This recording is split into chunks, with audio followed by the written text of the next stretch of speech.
I want to take a bit of time today to speak about embracing your demons and how embracing your demons can set you free. Everyone has a certain thing or series of things that they're going to be dealing with, and they're the aspects of ourselves that we don't like and that we prefer to push down, deny, disown, ignore. Usually we project this onto other people. And you can see example. This is kind of like how shadow usually operates, as Jung explained. It's sort of, it's the kind of thing where if you're not in touch with the darkness in yourself, it gets projected out onto the world. And you think that that's other people's problem. Or you think that that's a political problem or an economical problem or a religious issue. And almost all of that comes from not having that integration of those demons in ourselves, right? So for example, and you can see this really directly, like the easiest way to see this in your own experience is look at the things that trigger you the most. If you feel triggered by injustice in the world and you're constantly seeking for justice and you always need to prove your sense of justice in situations, or when you're talking to people, it's like, have you ever met someone and they're just like holding their breath until they can tell you how right they are about things, and they have this kind of like plastic humility on the surface, on the persona, but when you get past it, it's just like they always want to be right. They always need to have the answer about something. And that's usually an indicator that deep down there's a sense of not really being sure about how just you are, for example. My cat's going to start freaking out. He's in a mood today, so that's what that meowing is. Or like, for example, you might be really bothered by people who are ignorant. People are so ignorant. People don't know anything. People just aren't up to scratch. Not like me, not like an intellectual, not like someone who knows the answers, who puts the time in. And you see that on the outside all the time, and that emotional trigger, and underneath that emotional trigger, there's a sense of not really being sure about what you know, maybe, or like an uncertainty, and that presents as kind of like a shadow there, presents as a demon behind you there. And often the way that these shadow aspects manifest in us and they get to the point where we experience them as kind of demonic, and really like when you think about what an inner demon is, a demonic energy is an energy that's latched onto you and it's feeding off of you. So for me personally in my life, I would think about this as addiction. You know, I was addicted to substances for years, like probably really like about just over 8 years, I want to say. And then even longer, like probably about 10 years in total, but like about 8 of those years were like I was dependent on substances. I didn't feel like I could go out to a party without drinking or taking substances to have a good time. And I know like a lot of people have this kind of toxic mentality that it's like, oh no, of course you need to be on something to go to a party. But back then, like, I don't even think I had that mentality. I think I actually just truly believed that there was no point doing anything unless I could get high. And that eventually got to the point where it was like there was no point literally existing unless I felt like I could get high, you know? And it was very sad. And I definitely experienced that as a kind of demonic energy because it felt like it was feeding off of me for so long. You know, I didn't really feel like I had a choice in the matter after a while, because if I would try to stop and I would try to assert myself over that addiction, or I would assert my goals or my lifestyle or whatever it was over that addiction, what I would be faced with is like incredibly painful withdrawals and a sense of like not knowing what to do next, and fear and uncertainty. And I would notice like all the unhappiness in the world, all the unhappiness in my family or my friend circles, and like all that emotion rushing through to the surface when it had been buried so long from the substance use was just unbearable. And it felt like I just didn't really have I didn't know what to do about it for such a long time, you know? And even after I got sober, I mean, actually it's January 5th today, so 2 days ago, January 3rd, I've been 2 years completely sober, haven't had a drink, haven't touched a substance since then.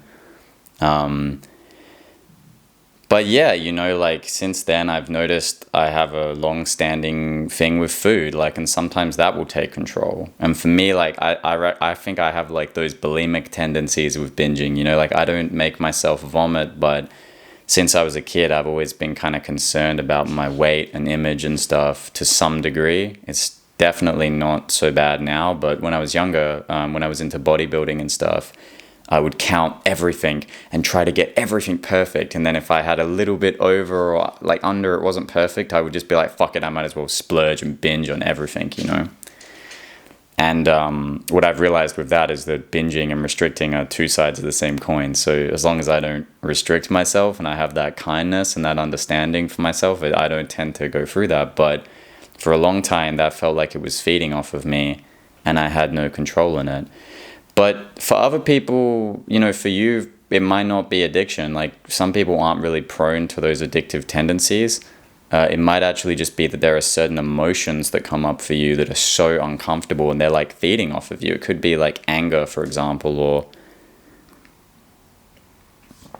a deeply rooted sense of sadness or fear or something like that. I mentioned in my video about meaninglessness couple videos back, it can be, I've often experienced a sense of anhedonia. And when I used to get off of substances or I wouldn't binge or I wouldn't have that thing that was like plugging the hole of my emotions, I would feel this like emptiness in life, this sense of like nothing really felt pleasurable. And when you feel like that, that's kind of like that, what that demon feels like coming to the surface, And it's terrifying, it's terrifying for so many reasons, because once you are in touch with that aspect of you that feels like that aspect of you, what I've observed about these parts of us is like they want to protect you, but they also don't actually understand healthy leadership or love, so they try to assert themselves through any means necessary. And often because they've been buried and in this unconscious material for so long, the way they assert themselves is through any means necessary. So they'll tell you the worst possible things about yourself. They'll tell you that you're fat and ugly, or like you ugly, bone thin, and you're a creature and no one will love you, or you'll probably always be alone, or you'll never be able to get this temper under control, and you'll never be able to have a partner because what if your anger ruins it, or what if your fear just pervades everything? What if you get the job and get the career but it's still left over? That fear, or in my case, the anhedonia. What if there's that sense of like, okay, you achieve everything that you be everything that you want to be, and yeah, sure, you have goals and all this stuff, but then afterwards there's just a constant empty sense of dissatisfaction, right? And that, like I said, that devil in you will get your attention by any means necessary. And because of the force of that fear, when that comes up to us, it becomes so unbearable that some other stronger aspect, some part, will usually like overthrow the situation, because we've gone past what we believe to be our emotional, like our capacity to tolerate that much pain and discomfort, if you know what I mean. That part is so aggressive that it just makes you go back to the thing. And some people stay like this. I work in mental health, and when I was studying mental health as well, like I would notice like you'd come in contact with people who literally like, my cat's going to have a freak out in a minute, I can guarantee it, so just try to ignore that. Maybe it's the energy of the conversation. I feel like sometimes, like every time I sit down to make a video that's like more deeper, like especially if I'm like expressing more vulnerably from myself, it sounds a bit whack, but I feel like it permeates the environment, and I do feel like he actually gets like stimulated by that. So let's see, maybe he'll just have to deal with it, I think, for the next 10 or 15 minutes. But yeah, you'll see people who that demon literally like siphons the life out of them and uses them up, because that aspect, that pain and that fear that comes with being able to work with that and move into the belly of the beast like that can often be perceived as so overwhelming that devil will literally drive you to use drugs, for example, until you die. Or eating disorders, if I'm not mistaken, actually kill more people than don't, like, you have to look this up, but I remember hearing like the actual eating disorders like anorexia and bulimia have a like really high fatality rate. I don't know if it's the highest mental health problem for death rate. I'm not sure, but yeah, like it does actually kill a lot of people because of the complications it causes with your health, both directly or indirectly later on.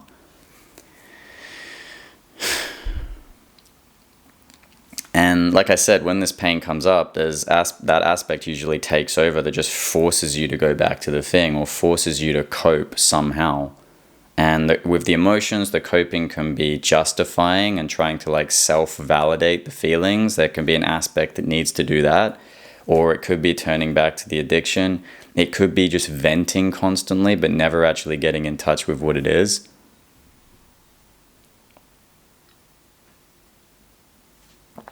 It's everything around the thing usually. But what I really want to touch on here and what I've noticed in myself is it's when you stop turning away from the devil in you and you turn towards it and you look it in the eyes and you start to get real at that level with those aspects of you, as scary as that is or as worrying as that is, and you stop looking to outer authorities to always fix you or give you an answer or a diagnosis, or like, I'm not, by the way, like, read between the lines, like I'm not saying like there's no value to having that kind of assistance, like please read between the lines in what I'm saying, but at least from my experience, if you're constantly seeking outward, looking for the answer, maybe you learn how to manage things better, but it's still always skirting around or moving outside of actually getting in touch with what's being experienced and what maybe needs to be felt here right now. And so like when I got off substances, for example, when I just stopped doing drugs altogether, I noticed that I remember it 2 years ago. I remember I relapsed when I was at my parents' house. So I hadn't seen my parents in a long time. And yeah, there was some influences around me at the time when I went back to Western Australia to see them that inadvertently, I'm not blaming anyone, but it did lead to a relapse. And I saw it happening and I didn't really know how to stop it. And it just happened, and it lasted for, I think, 10 days. And it was, when you relapse like that, you don't tend to just sort of be like, oh, I'll just have, you, in your mind, you're like, I'll just have a bit. And then, you go straight back to where you was, The good thing about that relapse, if I could say anything good about it, is for some reason, I think I was so out of it that it prompted me to get into painting. And I really got into painting after that. I don't do it as much nowadays, but I kept painting even after I sobered up. And I felt in a way that the painting helped me sober up. So it was this weird like gift that I got in that curse, But when I stopped, when I got off, what I felt a lot of was I felt like I'd have a lot of intrusive thoughts, and they weren't like those sharp, gross, intrusive thoughts most of the time. They were like long sequences of intrusive or uncomfortable thoughts that would sort of possess me for like a day or two at a time. Like, when you have a thought or a feeling that's so vile, even if you can't put an image to it, it's just this sense of something that it like disenfranchises you. Like you try to go do something else and you just feel too absorbed by that, or you feel miserable because of it. It's like it sucks the energy out of you somehow, And I dealt with that for a while. And by that point, I already knew that there was no running away from it. I knew that I actually just needed to sit in that feeling, and I intuitively knew that I needed to face my demons with it. Because I knew that if I tried to push it down and manage it all the time, manage the addiction, manage the tendencies, manage the intrusive thoughts or those painful thoughts or feelings that would come up, I knew that this wasn't the kind of thing that you could manage your way out of. Now, the aspect of you, the megalomaniac aspect of you that wants to control and manage it is everything, will not say that. That part of us always clearly wants to believe that it can have control in one way or another. So if you identify very heavily with the managerial component of yourself or the managerial components of yourself, it may feel like even right now that you can manage your way out of all your problems. And a lot of the culture that we live in, actually, a lot of what personal development is a lot of the time is people who are heavily manager identified, receiving validation for that and then projecting that out onto the world and assuming that's a healthy way of going about things, right? Take control, work harder, don't be a bitch. That stuff doesn't fly as easily nowadays, but there's definitely a lot of that still there, right? There's a lot of motivational channels, for example, here on YouTube or on other content platforms that have millions of people who, because that aspect, that content speaks to that aspect of them. And it's not to say it's wrong, but it's to say that that's one way of working with something, and it doesn't necessarily get you in touch with it. Sometimes the work harder, be better, don't let fear doesn't exist in this dojo kind of mentality, sometimes that actually takes you further away from the thing that's being presented to you, because the pain that's coming up, that feeling that's coming up, that experience that's moving through, flooding through your being right now, everything that moves through wants to be expressed and experienced, right? There are no out of place feelings in that way. And again, read between the lines. I understand like there are deviations to this. Like, for example, if you're diagnosed with chronic depressive episodes, things like that, or you have, just clinical depression. I've actually got a book today by the author David Foster Wallace, and I think David Foster Wallace is very fascinating to me. I think he was a good example of someone who suffered from really like true clinical depression. But generally speaking, if a feeling comes up, an emotion or experience, a series of thoughts moves through into conscious awareness, that's an aspect of experience that wants to exist. And we have this, again, this sense of this managerial sense in us a lot of time where we think we can just like control and manipulate this aspect of experience. Okay, I don't want to feel that. Oh yeah, that's good, but I'm not going to have that part. Do want this. And it, to me, like sometimes it actually seems like it's almost like an insanity to perceive yourself like that. It reminds me in the Red Book that what Philemon said to Carl Jung in his creative imagination exercises. He met this being Philemon, and Jung was explaining thoughts to him, and this thought that he had and that thought, and Philemon said something to him along the lines of, to me, thoughts don't look like they look like to you. To me, thoughts look like people in a room.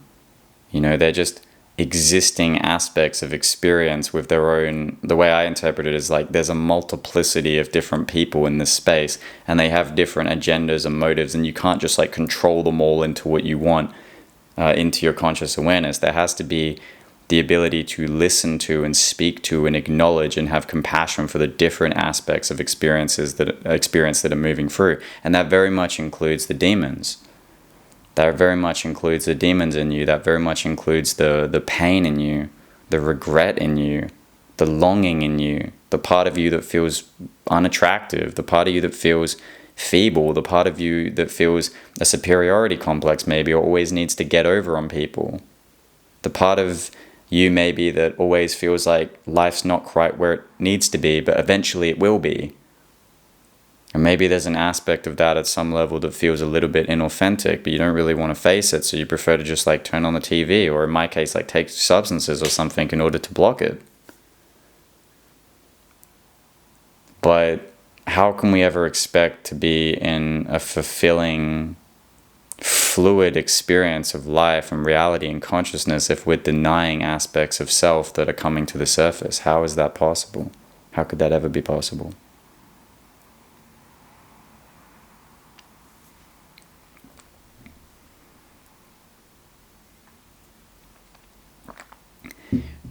What I've noticed is when these controlling managerial aspects, when we speak to them openly and truthfully, when we know how to be compassionate with these parts, and we know how to like actually have a dialogue, or there can just be a understanding through the feeling sense.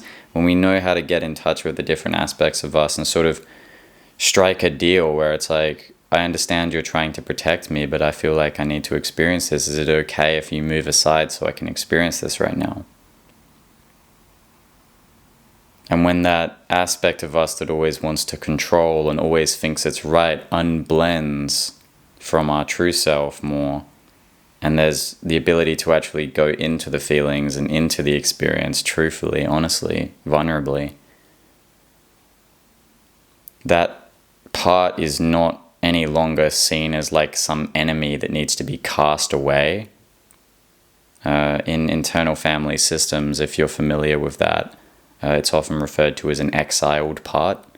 It's not seen as something bad anymore, but when we get more in touch with the energy of it, it's actually a part of us that has a lot to say and a lot to show us. And it can be really surprising. Like I've found, for example,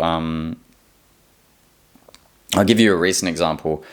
I've been getting in touch with some of these parts of me that relate to like guilt in terms of like doing the right thing or using time productively. And like for the last maybe like 2 years, I very rarely watch TV. And part of that is because I don't find it easy to like pay attention to TV. Like I'm not interested enough in most films or television shows. But another aspect of that is like I don't want to spend my time like watching television. I prefer to read a book or just sit in presence or speak to someone or go on a date, or like I want to do something more active that through my perception is like more rewarding or fulfilling, you know what I mean? But recently I get in touch with more parts of myself that just, they don't want to have to feel like they always have to be doing something for a purpose. It's just like this sort of more like childish part. And then I'll find that like recently I watched a couple of episodes of like that Cobra Kai show, or like I'm watching the new season of Squid Game, and there's this sense of just like, okay, just watch it, just enjoy the artistry of it, just enjoy the TV show. Don't make it about if it's productive or if it's this or if it's that, but just enjoy it. And when I give that part of me permission to just enjoy it, it's like I actually have fun with it, and afterwards I don't feel like I wasted time or anything like that. I feel like I listened to that aspect of myself. You know, and there's also another aspect of me that's very much focused on practicing Zazen and meditating every day. Very much focused on making this content or working with my coaching clients, or like, you know, reading great books or doing or working out frequently. But it's not just like one aspect of me is like the real me, and then, the other aspect was like me not being myself that day. It's like, no, that's such a stark division in the panorama of my consciousness. To quote Walt Whitman, like, do I contradict myself? Okay, I contradict myself. I'm large. I contain multitudes. Right? Our experience is dynamic and it exists in a multiplicity. So it's being able to come in contact with and be truthful with these different aspects of experience. And that's the foundation for a more holistic, loving, integrative approach to self, I feel. Rather than just accepting the aspects that seem usually socially and culturally acceptable from what we've been enculturated into believing. But it can be on a more like personal, individual level as well, although the two overlap greatly.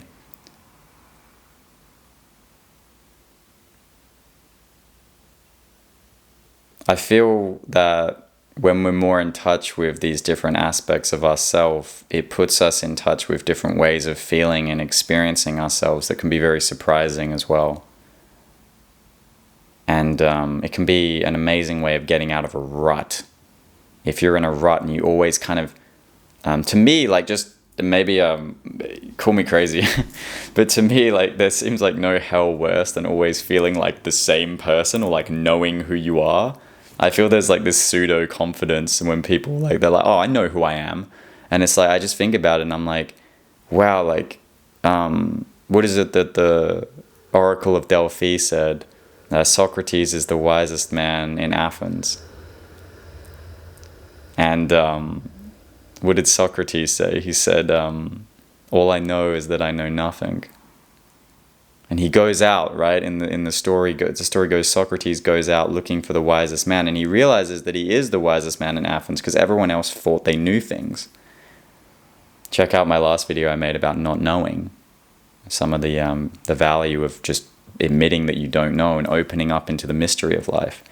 The point being, when you feel like you know who you are and you know what life is and you know how things work, you see this in people who can be quite secular a lot of the time. They just assume they know how things are, and those assumptions and those beliefs and those presumptions block that spontaneous childlike freedom from moving through into experience. They block that spark when you look into one another's eyes, or when you're in a park or at a coffee shop and it feels like you can experience what's there with fresh eyes and an open heart and an open mind.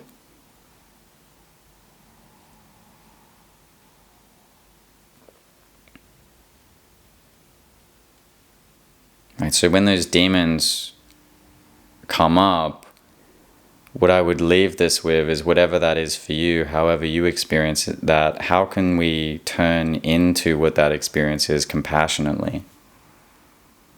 Even if it's just for a minute, like we might start this by just saying, if there's a strong feeling of like self-conflict or tension, maybe we can start by just turning in and asking that part of us right now, that aspect of us, that thought and that feeling that feels tense and wants to run away, can I have permission just to sit with this aspect or feeling, even just for 100 seconds, for 120 seconds, for 2 minutes?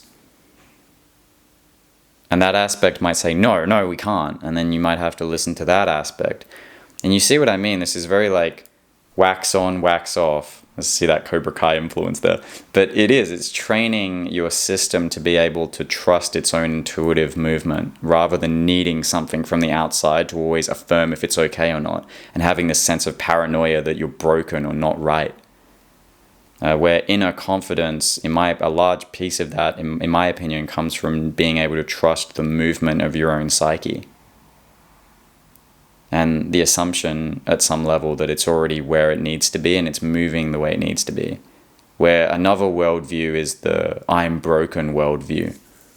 And I think a lot of people, even very high functioning people, through society's lens anyway, you often notice that behind closed doors, they often live and are motivated by a sense of being broken and incomplete, rather than a sense of trust and faith within the light of themselves, right?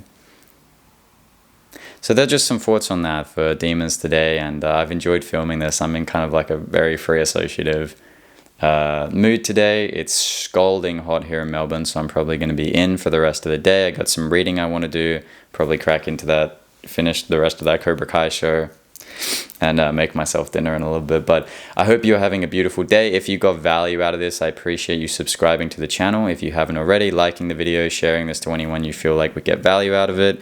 My email's down below for coaching or inquiries, anything like that. I think that's pretty much it. Have a beautiful rest of your day, and I'll see you very soon. Bye-bye.